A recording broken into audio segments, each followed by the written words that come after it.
Terima kasih Ustaz Farhan. Baik, a'udzubillahi minasyaitonirrajim. Bismillahirrahmanirrahim. Assalamualaikum warahmatullahi wabarakatuh. Waalaikumsalam warahmatullahi wabarakatuh. Innal hamdalillah nahmaduhu wa nasta'inuhu wa nastaghfiruh wa na'udzu billahi min syururi anfusina wa min sayyiati a'malina may yahdihillahu fala mudhillalah wa may yudlilhu fala hadiyalah. Ashhadu an la ilaha illallah wahdahu la syarikalah wa ashhadu anna Muhammadan abduhu wa rasuluh la nabiyya wa la rasula ba'dah. Allahumma fasalli wa sallim ala sayyidina Muhammad wa ala ali Muhammad. Kama sallaita ala Ibrahim wa ala ali Ibrahim fil alamin innaka Hamidum Majid. Allahumma barik ala Muhammad wa ala ali Muhammad. Kama barakta ala Ibrahim wa ala ali Ibrahim fil alamin innaka Hamidum Majid. قال الله تعالى في كتابه العظيم وهو أصدق القائلين أعوذ بالله من الشيطان الرجيم بسم الله الرحمن الرحيم يا أيها الذين آمنوا اتقوا الله حق تقاته ولا تموتن إلا وأنتم مسلمون أما بعد. Bapak Ibu para peserta kajian i'tikaf yang dirahmati Allah Subhanahu wa taala, alhamdulillah dengan izin Allah siang ini Bapak Ibu sekalian masih tetap istiqomah mengikuti kajian sekalipun kajiannya dipindah waktunya. Bisa jadi setiap hal-hal yang memang tidak biasanya menimpa kepada kita itu adalah ujian. Apakah kita memang bisa istiqomah atau tidak? Insya Allah alhamdulillah ya Bapak Ibu yang masih mengikuti kajian, mudah-mudahan ini menjadi wujud nyata bahwa kita senantiasa mendapatkan kemuliaan di sisi Allah, kenikmatan dan kesempatan yang tidak disia-siakan. Tentunya Bapak Ibu sekalian mohon maaf, hubung tadi pagi ada kegiatan yang tidak bisa saya tinggalkan, jadi waktunya diganti ke ba'da zuhur ini. Baik Bapak Ibu sekalian, kaum muslimin, para peserta kajian i'tikaf yang dirahmati Allah Subhanahu wa taala, jika kita sudah merasakan lezatnya iman, maka apa yang kita kaji itu merupakan bentuk kenikmatan yang tidak bisa dan tidak mau kita tinggalkan. Apalagi kalau sudah faham betul bagaimana setiap mengkaji ayat demi ayat itu adalah bagaikan untayan-untayan mutiara, untayan-untayan nilai yang sangat tinggi, ya, kita akan berhitung andai saja kita misalnya tidak mengikuti kajian itu. Nah, dengan demikian mudah-mudahan Bapak Ibu sekalian, mari sama-sama kita dengan hati yang tulus mengikhlaskan niat kita kepada Allah. Semoga Allah senantiasa menitipkan ilmunya kepada kita, membukakan hati kita, dan juga mudah-mudahan Allah senantiasa memudahkan setiap langkah-langkah kita. Baik, Bapak Ibu silahkan dibuka teksnya. Saya sudah membuka, diperhatikan surah Al-Ma'un.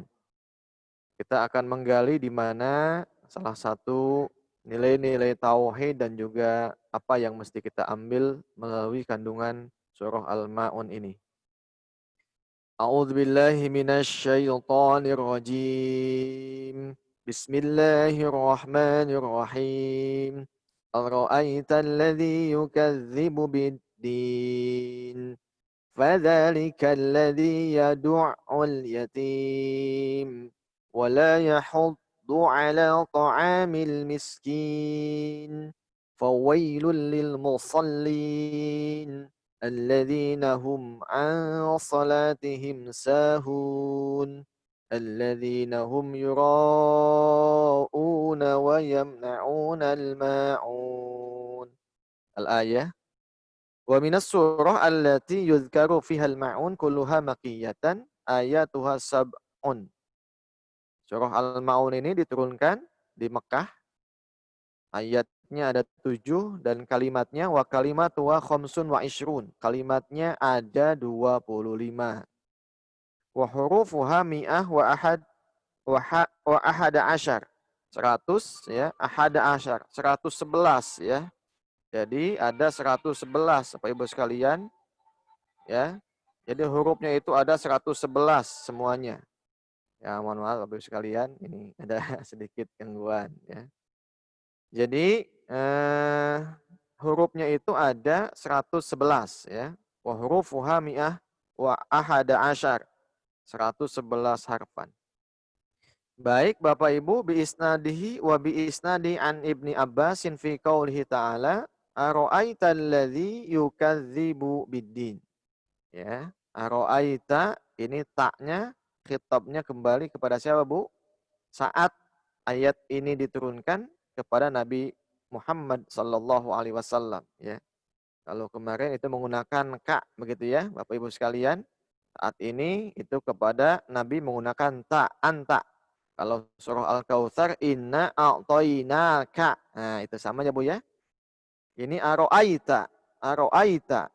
Bukankah atau tidakkah engkau melihat atau memperhatikan alladzi yukadzibu biddin, kepada orang yang mendustakan ad-din ya. Mendustakan kepada ad-din. Ad-din itu adalah konsep, seperangkat aturan-aturan yang disebut dengan agama, ad-din. Wa yuqalu, apa maksudnya yukadzibu bihisabi yaumil qiyamah. Nah, gitu Bu ya. Bapak Ibu, jadi maksud yukadzibu biddin kata Ibnu Abbas di sini maksudnya adalah yukadzib, dia mendustakan bihisab, kepada hisab ya. Hisab itu adalah bagaimana semua manusia nanti akan diminta dihitung. Hisab itu kan dihitung amal-amalnya kapan? Yaumal qiyamah, pada hari kiamat. Nah, siapa yang mendustakan agama? Konteks maksudnya itu adalah mendustakan akan dibangkitkan terhadap hisab pada yaumal qiyamah, wa huwa Al-As ibnu Wa'il As-Suhami atau As-Sahami. Nah, namanya adalah Al-As bin Wa'il. Ya, Bapak Ibu sekalian, jadi kejadian ayat ini terkait dengan kejadian yang menimpa salah seorang orang Quraisy. Orang Quraisy ini dia masih kafir, tidak beriman, bahkan menolak dakwah Islam.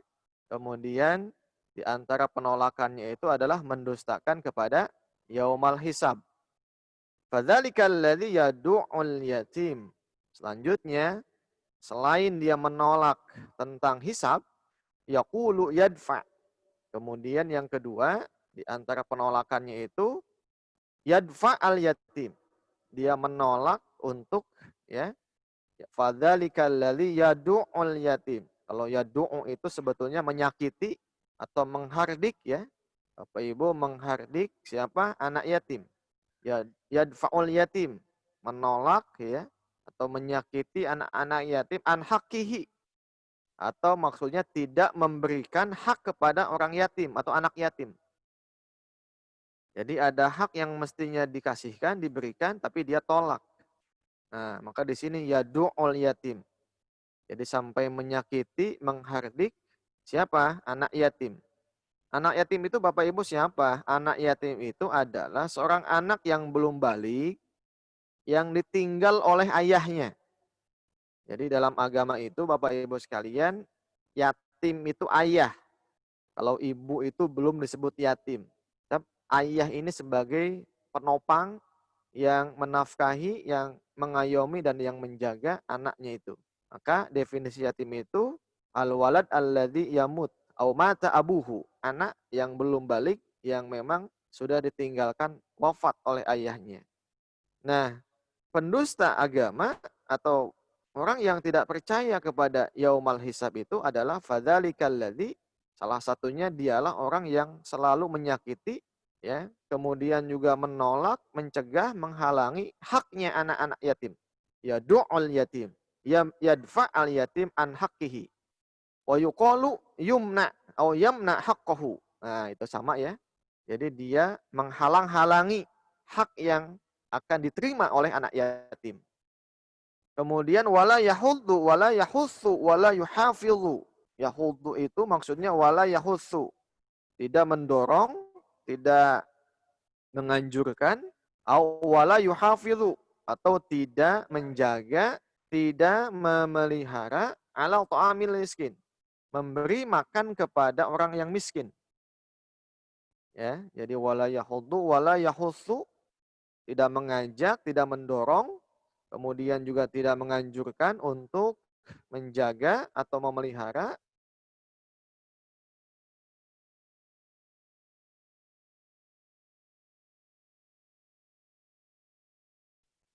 ala shadaqatil masakin, memberikan sedekah kepada orang-orang yang miskin. Tuh Bapak Ibu sekalian, itu juga termasuk siapa? Mukadzib ad-biddin, ya, para pendusta agama. Kemudian fawailun syiddatul azab finnar. Fawailun itu ungkapan syiddatul azab, ancaman yang sangat keras.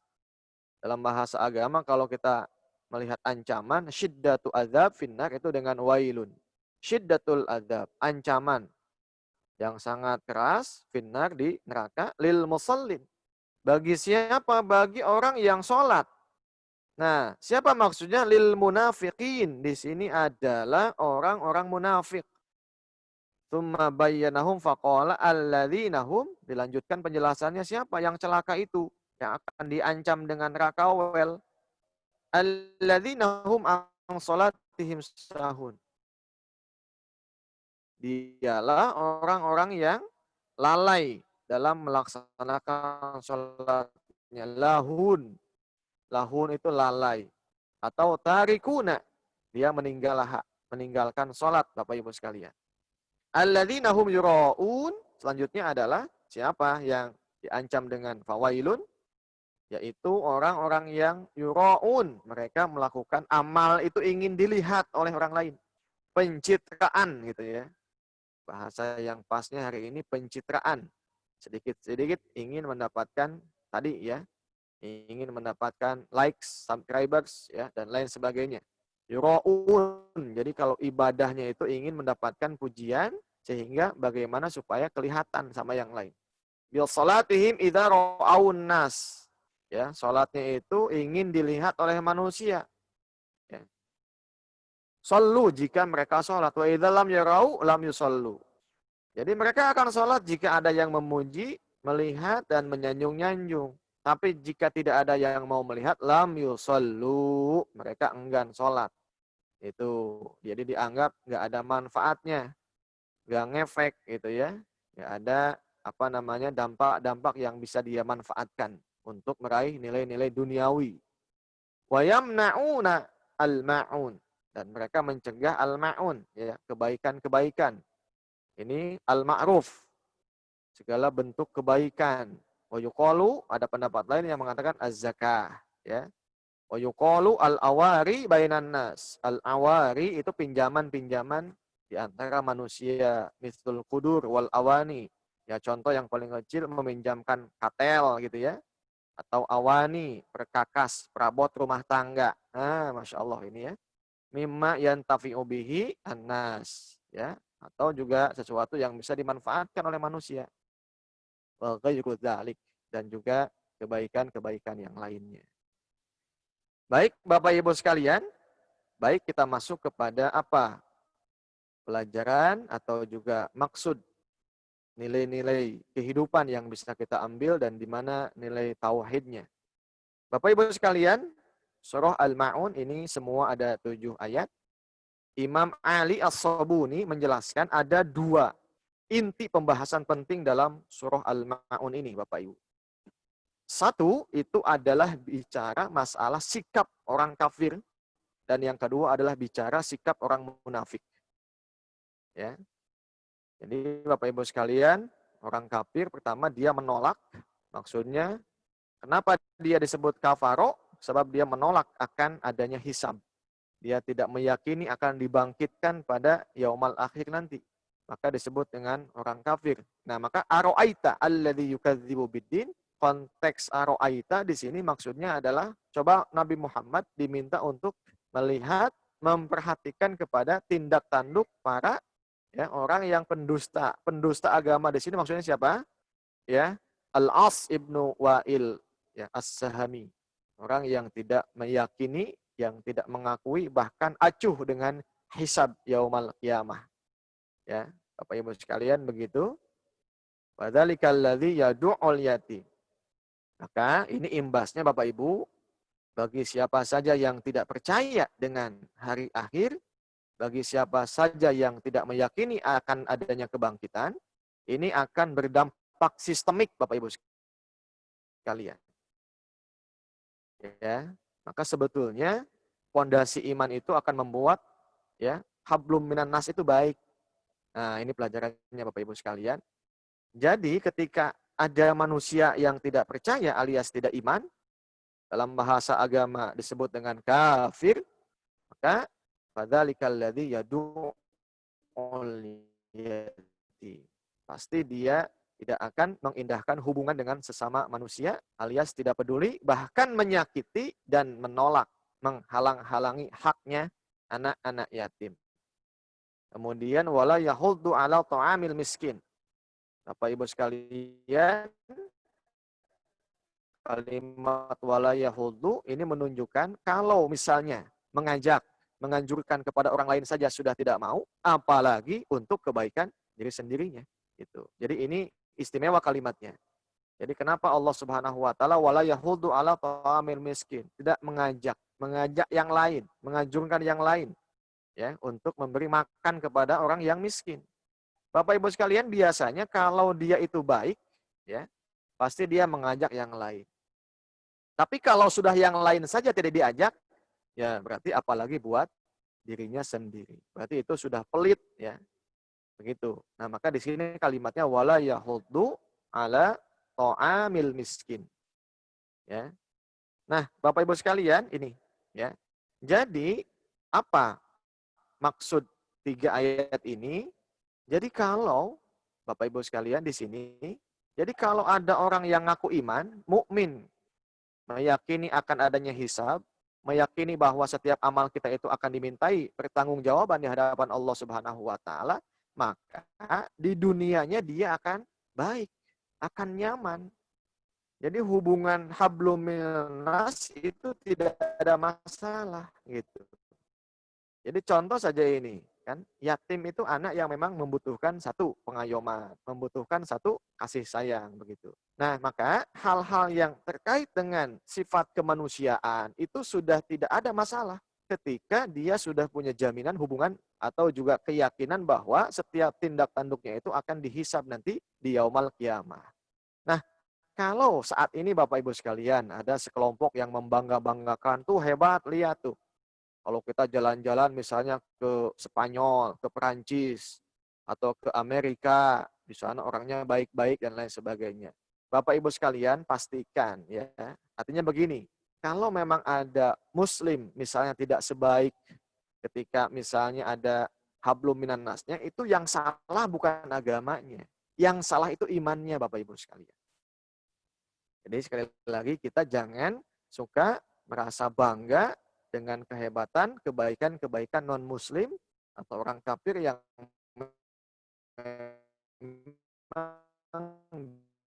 dia tidak punya keyakinan. Nah, justru Islam itu sudah ketika siapa saja yang sudah mengaku iman kepada Allah, siapa saja yang sudah, maka ya du'ul yatim, tindakan melecehkan, menyakiti, atau mencegah, atau juga tidak amanah kepada harta anak yatim, ini tidak mungkin, bahkan tidak akan terjadi menimpa orang yang mengaku sebagai iman kepada Allah Subhanahu wa taala.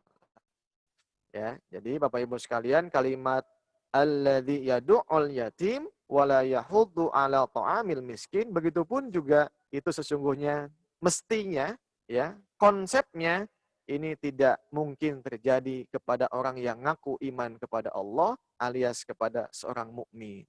Maka bahasa mudahnya di dalam 3 ayat ini, orang yang mukmin itu hisab nanti yaumul qiyamah, setiap tindak tanduknya akan dimintai tanggung jawab, maka karena dia akan dimintai hisab, dia tidak mungkin menyakiti, menolak, bahkan juga ya menyakiti anak yatim dan juga membiarkan ada orang miskin yang tidak makan, Bapak Ibu sekalian. Nah, gitu. Nah, itu ya Ibu, Bapak sekalian, itu sampai ayat 3 terkait dengan bagaimana sikap pandangan semestinya, idealnya bagi seorang mukmin. Nah, ini kalau kita kiaskan kepada yang lain, Bapak Ibu sekalian, maka lebih jauhnya orang mukmin itu tidak akan masalah dimanapun dia tinggal, dimanapun dia berada. Maka dia akan senantiasa mengasihi, menyayangi anak yatim. Dia akan peduli, empati kepada siapa? Orang yang miskin, to'am gitu ya. Nggak mungkin ada yang sampai tetangganya nggak makan begitu.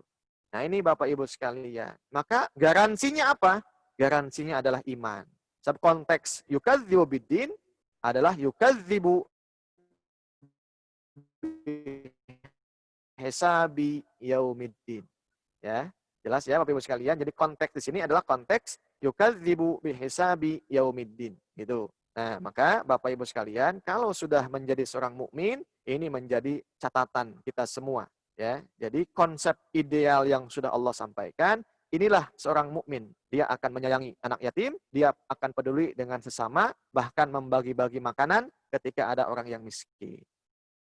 Nah, kemudian di ayat yang keempat sampai ayat yang ketujuh, itu adalah bicara orang munafik, Bapak Ibu sekalian. Siapa orang munafik?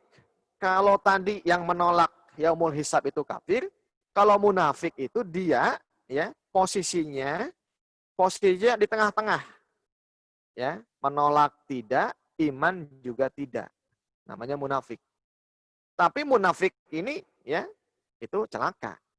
Di hadapan Allah munafik ini celaka. Sebab tidak ada yang dituntut Allah kepada manusia kecuali hanya satu iman saja. Nah, kalau munafik ini dia di tengah-tengah gitu. Iman tidak, menolak juga tidak. Tetapi hakikatnya yang begitu menolak kata Allah gitu. Sebab bahasa munafik itu ragu gitu ya. Dan ragu ini tidak boleh dalam agama. Nah, bagaimana sikap yang ya levelnya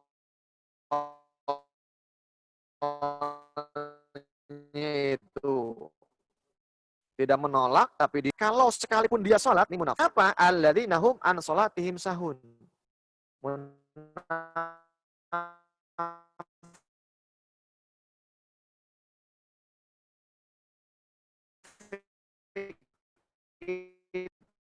Dia di ayat lain dengan kusala.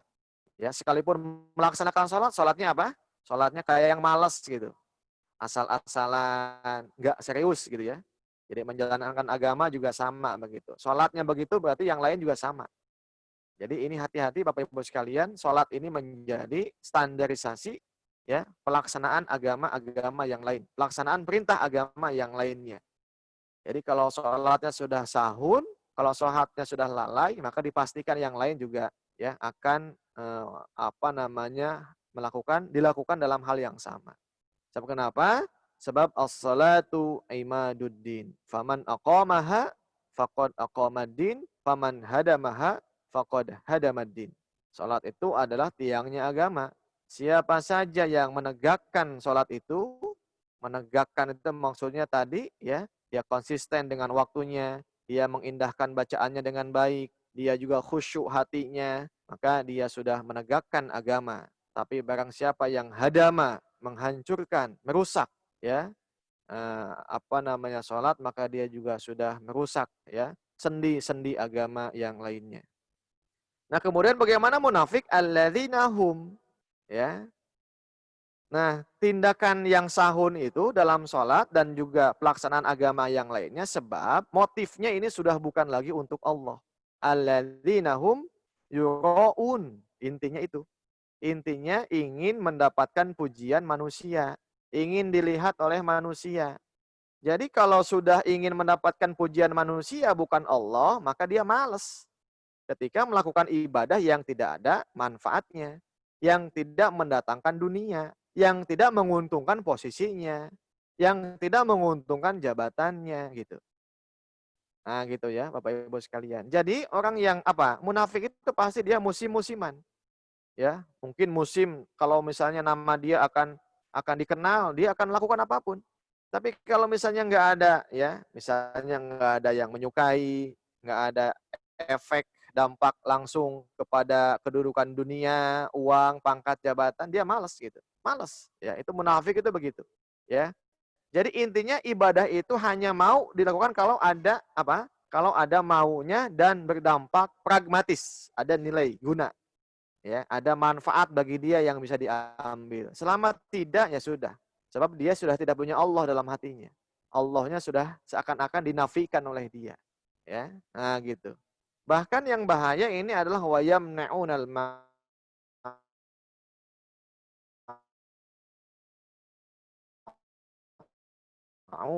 mencegah ya setiap pelaku kebaikan ketika orang akan melakukan tindakan-tindakan kebaikan, sholat, ibadah ditutup gitu, walaupun tidak jelas ya. Kemudian sebaliknya, kemaksiatan-kemaksiatan dibuka gitu. Itu munafik itu begitu.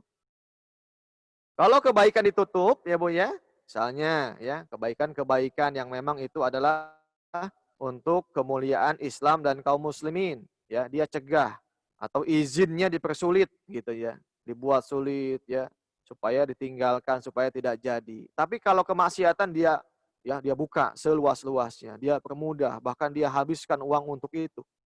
Nah, ini contoh munafik itu begitu, ya. Tapi kalau misalnya kebaikan, wah banyak, takut anu, takut ini, takut itu dan lain sebagainya. Banyak sejuta kali ditimbang-timbang. Tapi kalau masalah kemaksiatan, wah didukung oleh dia. Nah, ini Bapak Ibu sekalian, jadi wayamna'unal ma'un itu adalah tipologi orang yang munafik ya, orang yang senantiasa apa namanya? Tidak punya ketulusan dalam menjalankan agamanya. Nah, Bapak Ibu sekalian, ya, inilah yang menjadi panduan kehidupan bagi kita semua. Jadi intinya apa? Bapak Ibu sekalian, Masya Allah ya. Kita disuguhi oleh Allah Subhanahu wa taala kajian konsep kehidupan yang sungguh sangat bernilai Bapak Ibu. Intinya apa? Inilah sikap seorang mukmin. Jadi entry poinnya adalah jangan takut Bapak Ibu sekalian. Ya, apa yang kita lakukan, apa yang kita ucapkan dan keputusan yang kita putuskan semuanya akan dimintai pertanggungjawaban hisab di hadapan Allah Subhanahu wa taala. Maka jangan sekali-kali melepaskan ya bagaimana dampak kehidupan kita nanti Bapak Ibu sekalian. Justru yang menjadi ya semangat kita melakukan kebaikan itu sebab saat ini kita masih dikasih kesempatan gitu. Jadi kalau kita paham apa sih hidup di dunia? Hidup di dunia itu adalah kesempatan bagaimana untuk ya untuk melakukan amal soleh sebanyak-banyaknya sehingga nanti ketika dihisab faman ya'mal mithqala dzarratin khairan yarah wa man ya'mal mithqala dzarratin syarran yarah.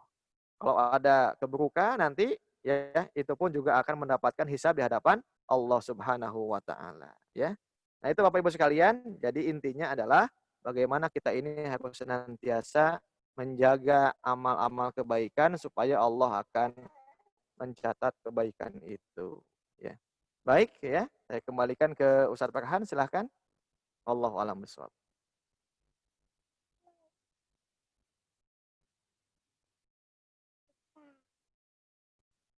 Ya, ya, silakan Ustaz. Mohon maaf saya Pak. Ya jazakallah khairan kasiran Ustaz atas materi yang luar biasa. Kan dari ayat pertama Ya, bahwasanya kita harus sadar kita nanti dimintai hisab oleh Allah ya, Taala. Ya. Lalu juga dijelaskan luar biasa bagaimana betul. gambarannya orang ya sikap-sikap orang kafir dan juga gambaran orang munafik. Ini yang harusnya kita jauhi. Tidak boleh kita contoh gitu ya. Karena Iya, tadi Ustaz katakan kepada semua orang-orang mukmin iya. atau kaum mukmin itu justru bertolak belakang dengan orang kafir dan munafik. Karena tadi mereka pertama sudah mengingat bahwasanya setiap perbuatan mereka lakukan insya Allah dihisab oleh Allah Subhanahu wa taala. Hati-hati sekali waroknya akan muncul di dunia ini untuk senantiasa berhati-hati menjalankan aktivitas agar sesuai dengan apa yang Allah inginkan, apa yang Allah kehendaki untuk dirinya. Ya, Iya, alhamdulillahirabbil betul. alamin. Ini Sedikit sepertinya sudah Farhan, masuk jadi memang pertanyaan. nanti kalau kita Ya, silakan, silakan. Oh iya, boleh Ustaz. Dilanjutkan Ustaz, dilanjutkan. Ya, jadi Bapak Ibu sekalian, salah satu keunikan ayat-ayat yang kita baca dalam ayat Al-Qur'an di antaranya selalu mengkaitkan ya, apa yang kita lakukan di dunia saat ini dengan apa? Dengan kehidupan nanti di mana? Di akhirat. Nggak pernah ada yang tidak dikaitkan. Maka yang namanya kehidupan itu menjadi satu kesatuan yang tidak bisa dipisahkan. Kalau di dunia kita baik, pasti itu akan hasilnya akan kita bisa nikmati. Tapi kalau di dunianya kita justru tidak menanam, jangan harap kita akan bisa memetik nanti ketika di akhirat. Nah, itu Bapak Ibu sekalian, tandanya cirinya itu adalah selalu mengkaitkan kehidupan dunia dengan akibat nanti di akhirat. Nah, gitu. Maka jangan sekali lagi kita melakukan hal-hal yang akan membuat hisab kita sulit nanti ketika kita kembali ke kampung mudik yang selama-lamanya, yaitu kampung akhirat. Allahu a'lam bishawab. Masya Allah, luar biasa. Iya, jangan sampai kita lupa kampung halaman kita, hakikatnya ya Ustaz ya. Kita masih ingatnya kampung Iya. halaman di dunia. Iya. Masya Allah. Ya, baik Bapak Ibu, bagi Bapak Ibu yang mau bertanya, ya, walaupun tadi sepertinya ada yang gangguan sinyal juga, sama Bapak Ibu, saya juga di sini juga mengalami gangguan sinyal, ya maklum karena siang-siang. Biasanya siang seperti ini sinyal agak padat gitu ya. Jadi kalau ada yang tersendat-sendat, ya mohon dimaklumi, inilah kajian online kita. Mangga kalau ada yang mau ditanyakan atau ada yang mau disampaikan, silahkan disampaikan. Kebetulan ini sudah ada pertanyaan pertama, Ustadz. Ya. Insya Allah Iya, akan saya silakan. bacakan. Bismillahirrahmanirrahim. Ustadz, ini pertanyaannya, kalau para penguasa bohong atau munafik, apakah mempengaruhi keadaan bangsa dan rakyatnya? Mungkin virus corona akan segera berakhir ketika para penguasanya segera pada taubat. Nah, ini pertanyaan luar biasa nih, Ustaz. Iya. Ya. Silahkan dijawab, Bapak Ibu Ustaz. sekalian, Masya Allah ya, kalau kita lihat dalam kajian siroh ya Bu ya, Bapak Ibu sekalian, itu adalah penguasa, itu juga penguasa gitu ya.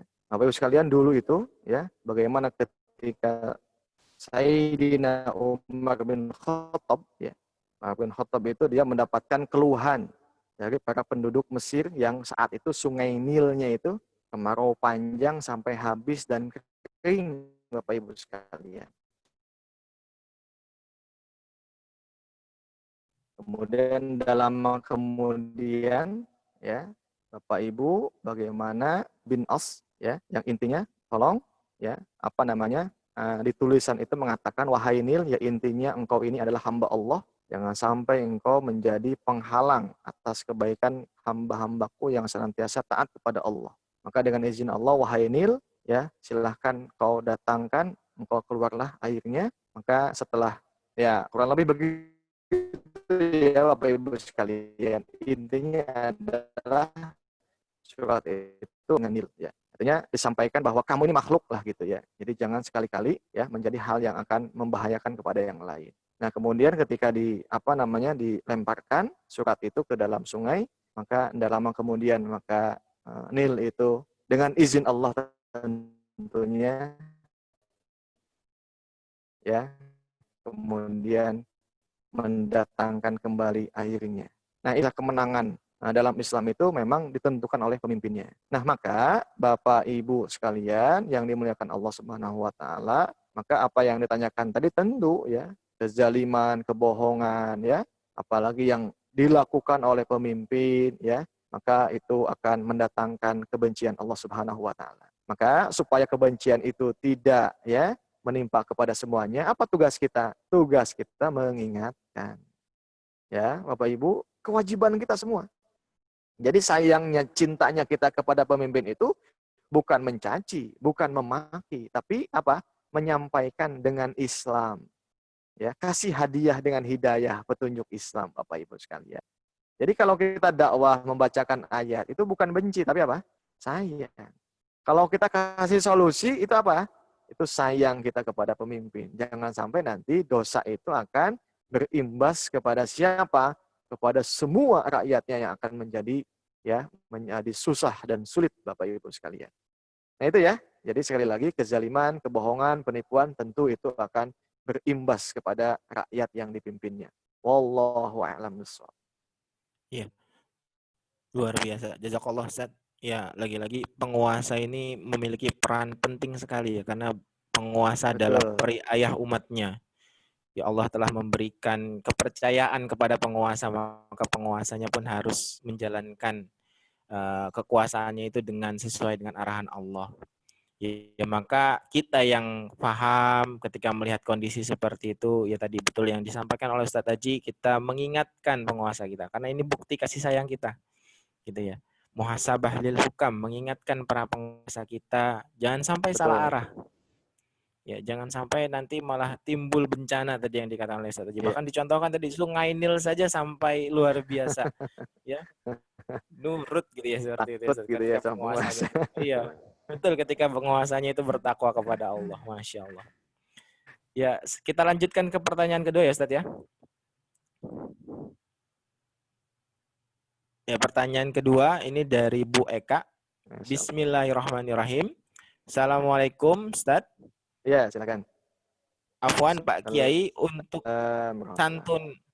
untuk santunan anak yatim, bagaimana antara anak yatim yang orang tuanya diberikan limpahan harta dan anak yang masih ada ayahnya, tetapi dalam kehidupannya sangat perlu bantuan? Mana yang Ya. harus didahulukan? Jazakallah khair. Barakallahu fikum.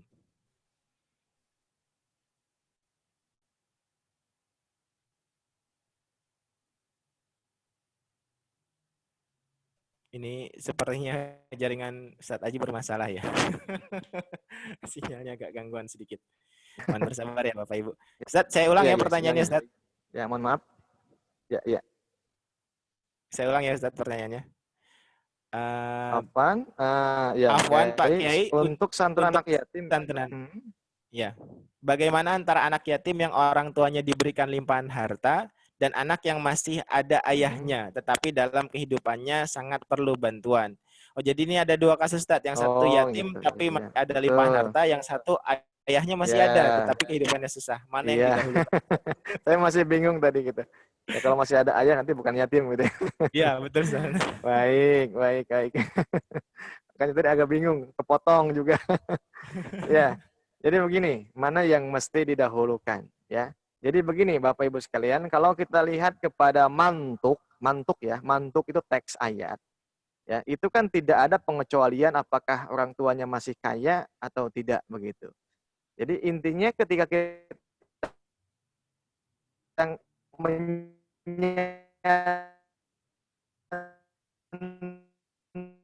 nih anak yatim, kali kebaikan. Tidak ada yang sia-sia begitu.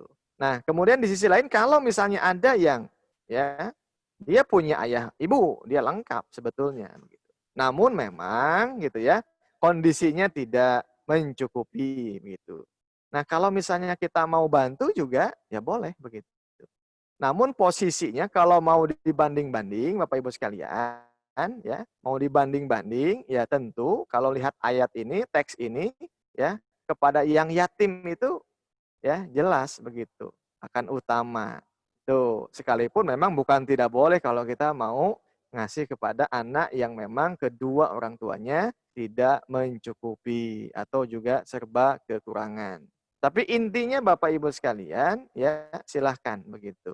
Jadi apa namanya kita tidak boleh merasa menjadi terhalangi dengan misalnya kondisi anak yatim itu dengan banyak kekayaannya, tapi pada intinya silahkan Bapak Ibu sekalian kita lihat status anak yatimnya. Toh anak yatimnya inilah yang menjadi posisi bahwa dia ditinggalkan oleh ayahnya sehingga dia punya hak untuk mendapatkan kebaikan dari siapa saja. Itu haknya Bapak Ibu sekalian.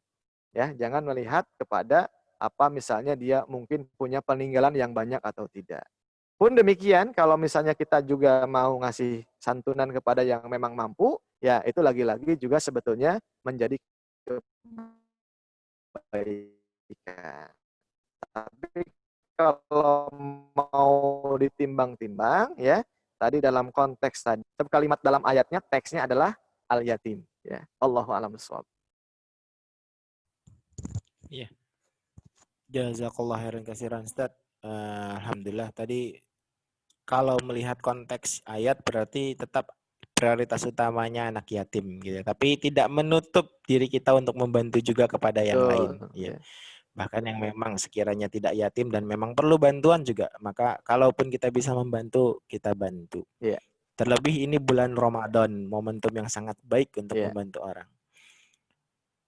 Saya lanjutkan ke pertanyaan berikutnya, Ustadz. Iya, silakan. Ini masih ada satu pertanyaan lagi. Bismillah, ini dari Ibu Ratna. Iya. Bagaimana cara menasehati dengan santun untuk mengingatkan putra-putri yang melalaikan sholat, apalagi sholat subuh? Syukron, Ustaz. Ya, baik. Ya, melalaikan ya. Jadi Bapak Ibu sekalian, Bu Ratna bil khusus yang menanyakan tentang bagaimana tips atau kiat-kiat supaya kita bisa membangkitkan semangat, tidak melalaikan. Ya, satu tentu yang mesti kita ingatkan itu adalah tentang kewajibannya, ya, tentang posisi sholat itu, ya. Bapak Ibu sekalian dijelaskan dengan begitu baik, ya, dengan sejelas-jelasnya tentang posisi kemuliaan sholat dalam ajaran Islam. Ya, dari mulai dalilnya, kemudian bagaimana hukumnya, kemudian bagaimana posisinya dibandingkan dengan kewajiban-kewajiban yang lain, kemudian dampaknya gitu ya. Nah itu. Jadi supaya bukan hanya dituntut satu sisi wajib, wajib, wajib, tapi dalam sisi yang lain dia tahu tentang posisi bagaimana apa namanya manzalah ya, kedudukan sholat itu dalam Islam. Begitu Bapak Ibu sekalian. Nah, yang kedua tentu ya yang dibangkitkan itu adalah tingkat kesadarannya ya. Kesadaran yang diciptakan supaya kita ini butuh dengan ibadah.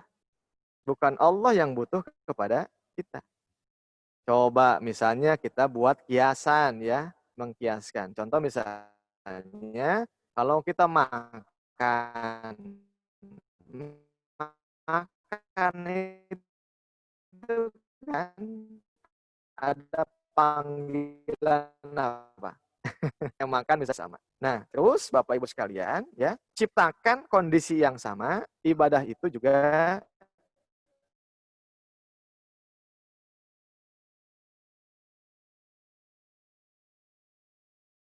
dengan kebutuhan, apalagi jalan-jalan, kebutuhan kita punya teman. Nah gitu, ya. Coba Bu Ratna sampaikan ke ya, siapa saja anak didiknya, jika ada anak didik kita yang belum ya melaksanakan ibadah itu seperti halnya kebutuhan makan, tolong diingatkan begitu ya. Jadi tipsnya itu tadi jelaskan tentang bagaimana kedudukan sholat dalam Islam, kemuliaannya, pahalanya, kemudian juga ancamannya. Itu jangan lupa ya, ancaman jika tidak melakukan. Termasuk ancaman jika melalaikan. Itu satu. Yang kedua, jelaskan juga tentang bagaimana ya tips bahwa salat itu bukan hanya kewajiban tetapi kebutuhan. Yang butuh siapa? Yang butuh kita, ya. Bukan yang butuh Allah kepada kita. Allah tidak butuh salat-salat kita. Allah tidak butuh ibadah kita, tapi yang butuh itu adalah kita kepada salat.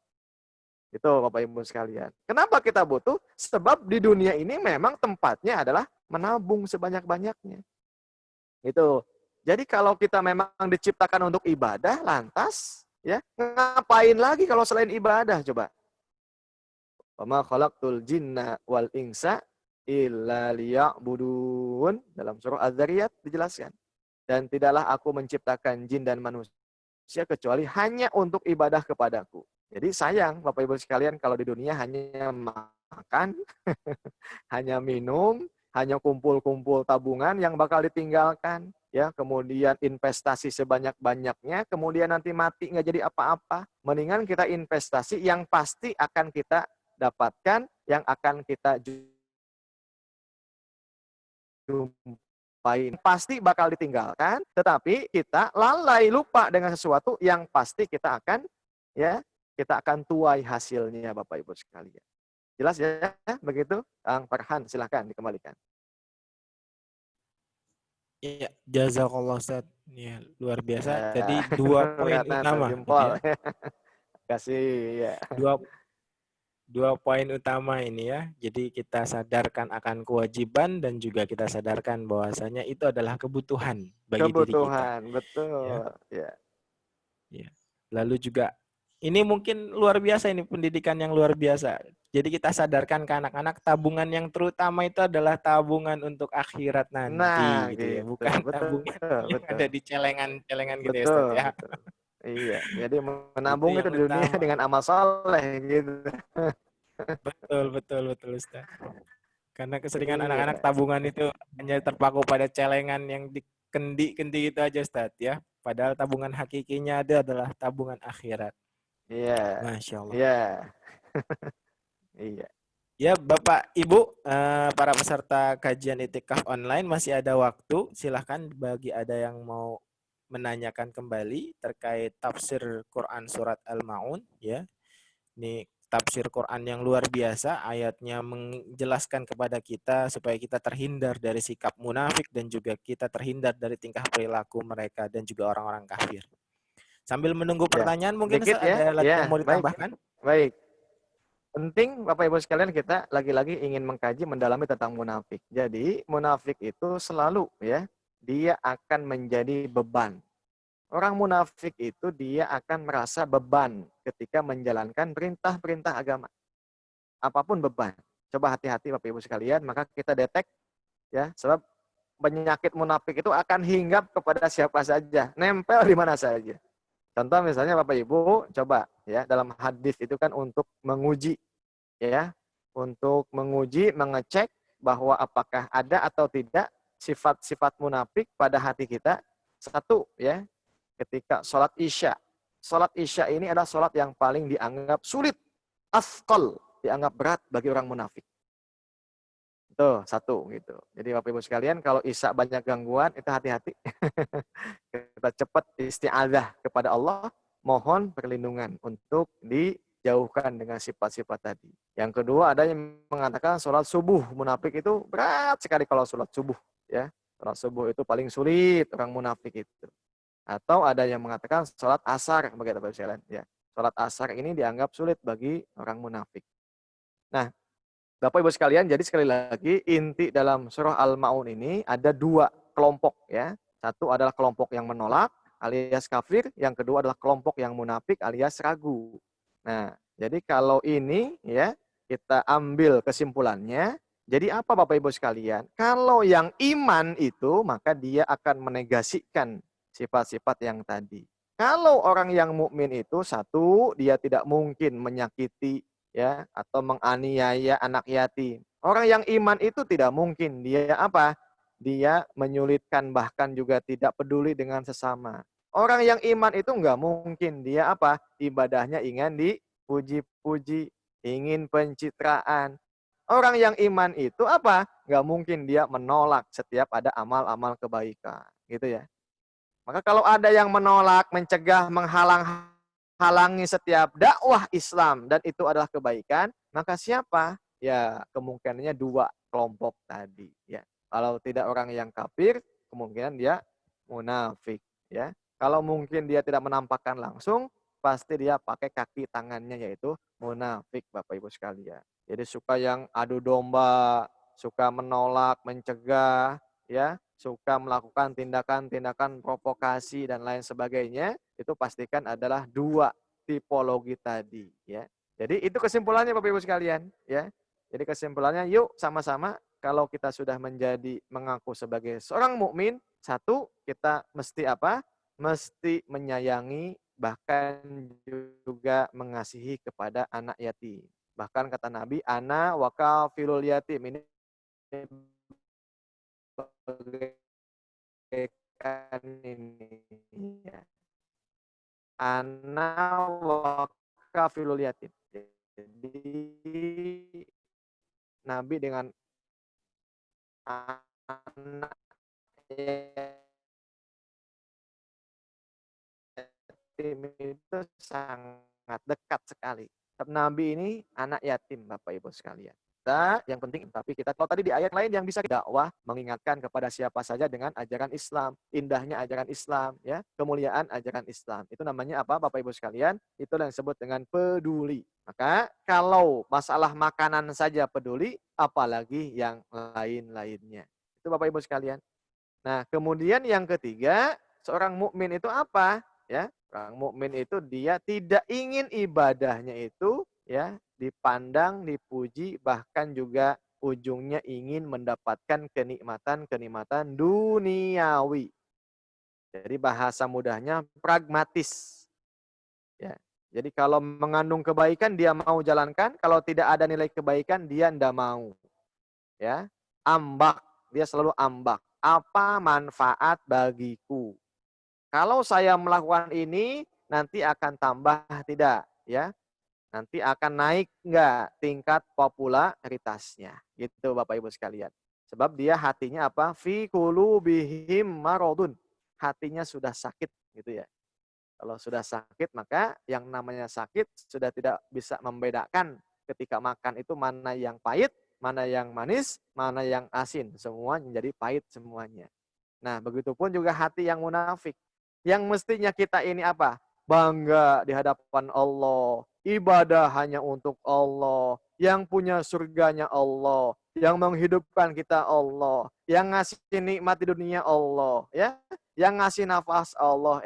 Malah berselingkuh dengan manusia. Ingin disanjung oleh manusia. Ya, dianggap Allahnya tidak ada. Capek jadi munafik itu. Pasti kalau sudah munafik, kalau ada motif-motif duniawi, dia tidak akan istiqomah. Ya, ke masjid, ya tidak istiqomah. Ibadah, nggak istiqomah. Ngaji, tidak istiqomah. Sebab dia akan berhitung, apa manfaat bagiku. Kalau saya melakukan anu, nanti bisnis saya gagal tidak ya. Sedetik, ya gitu kan, ketinggalan bisnis, ketinggalan info, dia akan rugi. Iya.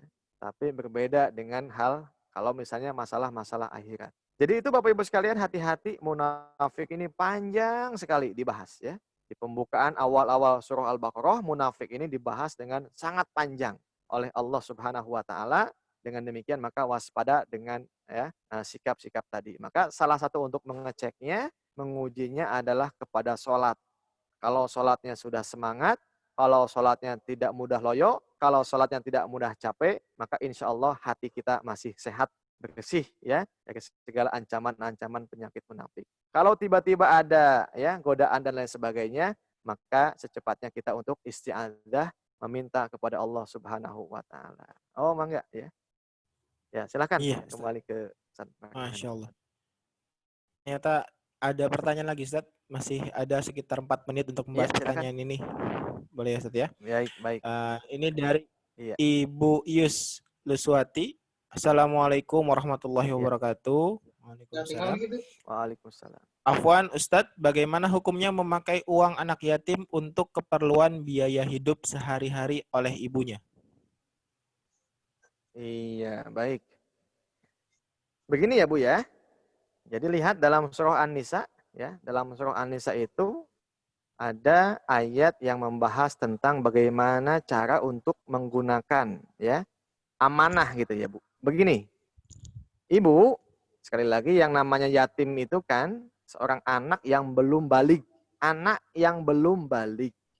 Kemudian ditinggalkan oleh siapa? Oleh ayahnya. Nah, ketika ayahnya meninggal, apa hak anak yatim? Anak yatim itu punya hak apa? Punya hak waris. Ya. Punya hak warisannya. Jadi sejak detik ayahnya meninggal, maka saat itulah ya ada hak yang harus dibagi atas peninggalan ayahnya.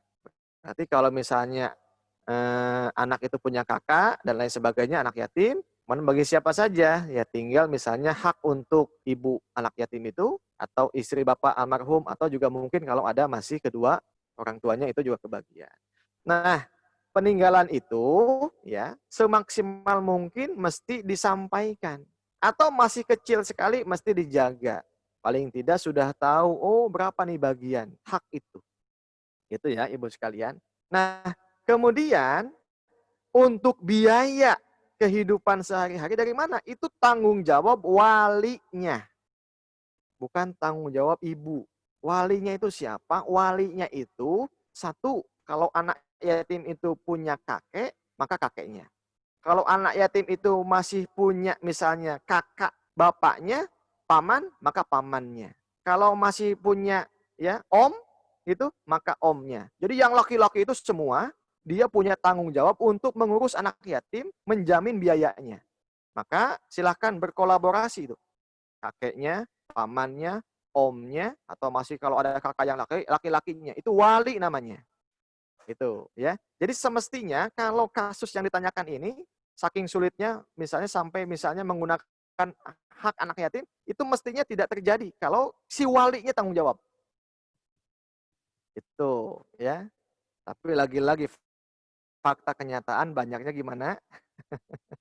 Banyaknya ya kembali sama ibunya. Padahal lagi-lagi Bapak Ibu sekalian, seorang ibu atau wanita itu tidak punya ya tanggung jawab nafkah bagi anak yatim. Yang punya tanggung jawab nafkah, yang nanti statusnya akan dosa jika tidak dilakukan, siapa? Adalah walinya. Hati-hati.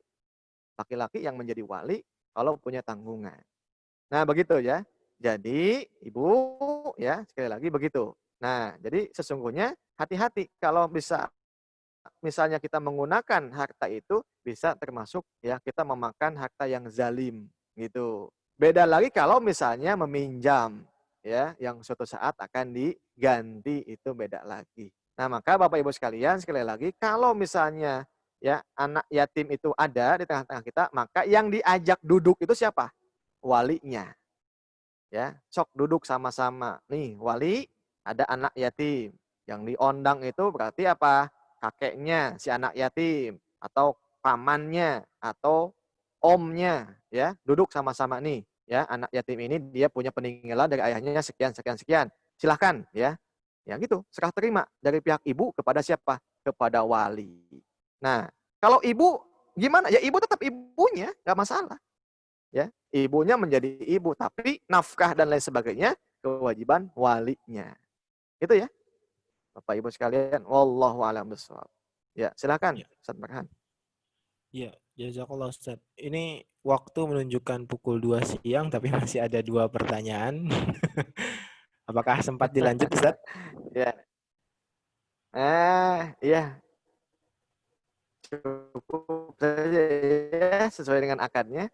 Nanti Oke. insya Allah kita lanjutkan, nanti pada malam akan saya bahas ya. Di Oke, saja, Ustaz Farhan. insya Allah ini Ini saya Bapak-Bapak save saja kelihatan. ya.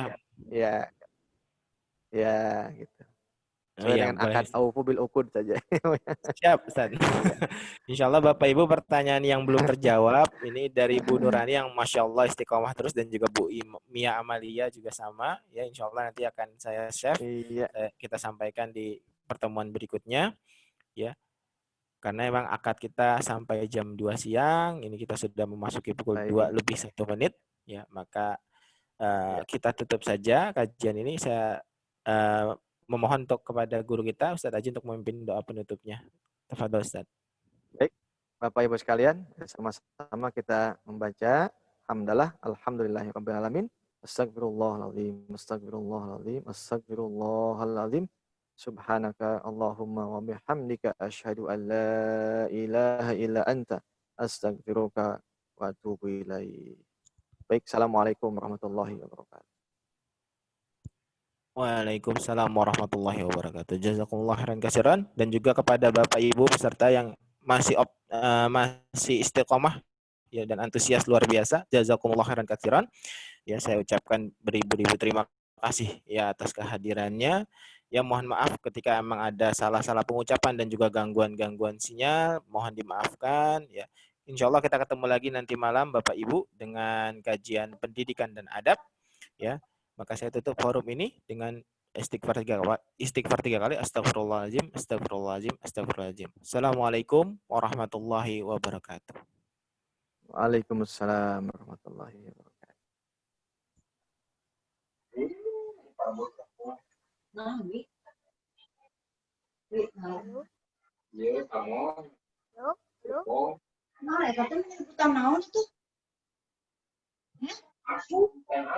Stop. Pekalongan ini. Kemudian warga juga tidak di pusat perbelanjaan di kota Pekalongan. Pekalongan. Pekalongan.